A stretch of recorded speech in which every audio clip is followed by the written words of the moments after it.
Right, it's a hot one, blowy but warm. So we've pretty much got the seating area finished for now. I didn't put the cordyline salsa in the end because what I want to do is a fairly muted colour palette.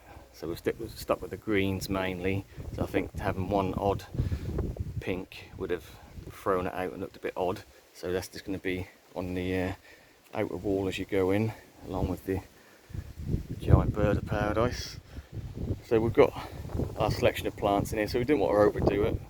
You know, it's not a jungle, it's going to be quite a contemporary sort of sitting area, hence the fake grass, but it's just easy maintenance. So again, we've got to face away from the wind in case that's interfering. So we've got the palm tree in this corner, flamethrower palm. We've got a tomato tree in this corner. We've got a little robellini, Phoenix robellini. We've got the Christmas palm, a little bit rough. We've got Washingtoni robusta there. That is out all winter. And that seemed to have done okay, that one. That was against the house. We've got the very spindly king palm there, blowing about in the wind. But they're starting to push out a new frond. We've got the T-Rex in the corner there. We've got an alocasia calculator there. So again, we tried to, the temptation was to fill this with palms. And I've got quite a few big potted palms, but we wanted a bit of variation in leaf form and shape, so not everything can be a palm. So we've got the Cyathea cooperi, and we've got a Phoenix rupicola. Yeah, so we're back to where we started with the flamethrower palm. And we said we were going to put in between these just trough pots, so that's what we've done. Again, sort of contemporary, matching the taller pots, so they're all in the same series, Milano pots, but yeah, different colours, but they're all the same style. So again, we wanted to, you know, it's a fairly modern, contemporary area, so we wanted it fairly simple. So when we've done the trough pots, and to be fair, I wanted in patience. But this time of year, bedding plants seem to be hard to come by. They're sort of almost sort of mid-season, so we struggled to find any. So we had to go with the bedding begonias instead. But I was going to go with just something with the, you know, simple one colour. So we've just got all red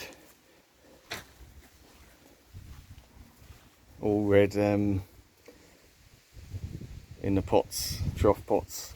So this is still fairly early morning, but this, you know, you get the morning sun this side, and then the afternoon sun, yes, midday sort of high up, that's all over. Then in the afternoon you get it this side. So it's a real sun trap.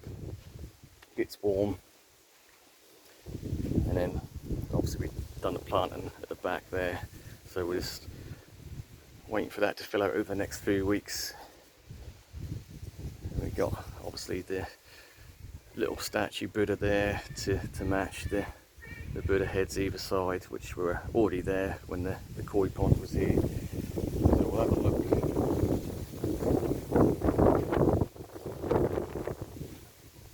From up here.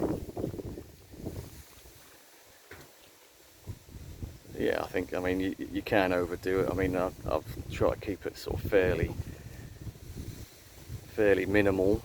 The plants at the back in the troughs will, I say in the troughs, in the old filter boxes, they should kick in and give us some height at some point, and yeah, I think that should look quite nice.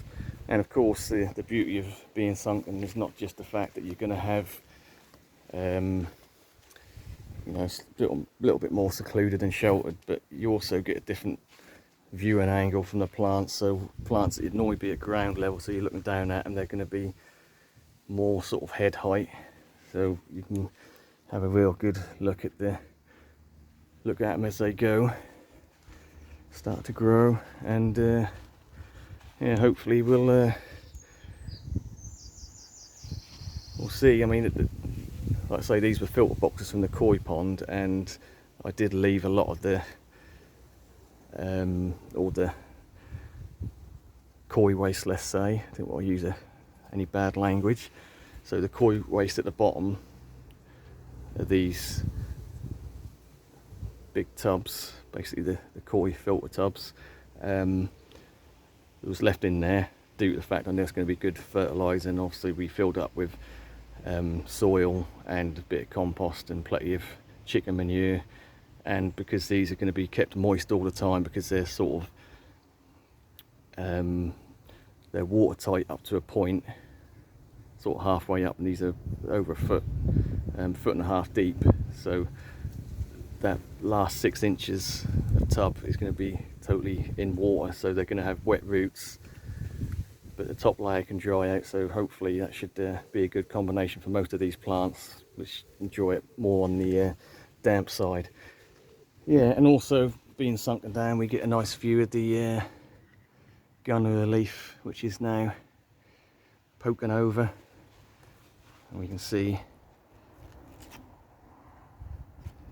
just how big these are from this angle. So again, just a nice different angle what you'd normally see them at, you know, looking up, I say what you'd normally see them at. I mean, I can't get underneath this gunner because it's that big, but the thing is, that's not really a pleasant experience. It's quite in a quite tight area, and they're quite sharp little spines on the ribs of these, so I don't really like climbing inside. But yeah, no, this is a safe area where I can sit down and enjoy the size. Right, I will say I was concerned because we've got a sand bottom on us, even though I did temper it down pretty well. What I didn't want to do is have the seats, which have got fairly small, only 1 inch wide legs, so when you're sitting on that, it's going to put a bit of pressure. I didn't want that piercing through the fake grass, so we've obviously put some casters on that just to distribute the weight a bit more. I did put a coat of banner material, which is quite thick, so that should support it as well. But yeah, best err on the side of caution, as it were. So yeah, it's pretty much done now. So we've got the seating area this end, and then we've got quite a large area this side, so I'm not gonna rule out getting one of these garden mats, or maybe just have the sun loungers here. I don't know. But either way, yeah, like I said, I didn't want to overdo it, so we've kept it fairly simple. We've got a couple of big potted plants, and we've got the trough pots along the side, and these little bed and begonias. I will say they're literally £2 for 10, so they'll soon fill out and fill them pots. So it's literally £1 a trough, so 1, 2, 3, 4, 5, 6, so we've got 12. So it's £12 for, like I say, I want to keep it muted, but I didn't want to intermingle it with lots of different colours, so we went with the red for the pop of colour, and everything else is green, just to keep it simple. Right, so that's the update on the sitting area. Work done pretty much on this, so it's just sitting back and relaxing now. Thanks for watching.